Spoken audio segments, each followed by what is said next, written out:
Prime Minister Sheikh Hasina apparently made the decision to resign. At very short notice, she requested approval to come for the moment to India. We simultaneously received a request for flight clearance from Bangladesh authorities. She arrived yesterday evening in Delhi. The situation in Bangladesh, sir, is still evolving. The Army Chief, General Waqar-uz-Zaman, addressed the nation on 5th August. He spoke about assuming responsibility and constituting an interim government.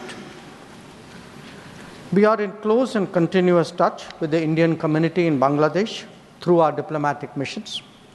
There are an estimated 19,000 Indian nationals there, of which about 9,000 are students. The bulk of the students, however, have already returned to India in the month of July on the advice of the High Commission. In terms of our diplomatic presence, in addition to the High Commission in Dhaka, we have Assistant High Commissions in Chittagong, Rajshahi, Khulna, and Sylhet. It is our expectation that the host government will provide the required security protection for these establishments. We look forward to their normal functioning once the situation stabilizes. Chairman, sir, we are also monitoring the situation with regard to the status of minorities. There are reports of initiatives by various groups and organizations to ensure their protection and well-being. We welcome that, but will naturally remain deeply concerned till law and order is visibly restored. Our border guarding forces have also been instructed to be exceptionally alert in view of this complex situation. In the last 24 hours, we have also been in regular touch with the authorities in Dhaka. This is the situation as of now.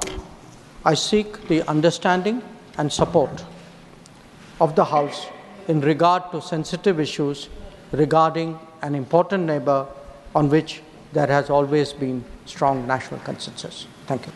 The violence continued through the month of July. Throughout this period, we repeatedly counseled restraint and urged that the situation be diffused through dialogue. Similar urgings were made to various political forces with whom we were in touch. So, despite a Supreme Court judgment on 21 July, there was no let-up in the public agitation. Various decisions and actions taken thereafter only exacerbated the situation. The agitation at this stage coalesced around a one-point agenda, that is that the Prime Minister, Sheikh Hasina, should step down. On 4th August, events took a very serious turn. Attacks on the police, including police stations and government installations, intensified even as overall levels of violence greatly escalated. Properties of individuals associated with the regime were torched across the country. What was particularly worrying was that minorities, their businesses and temples also came under attack at multiple locations. The full extent of this is still not clear. Sir, on 5th August, demonstrators converged in Dhaka despite the curfew.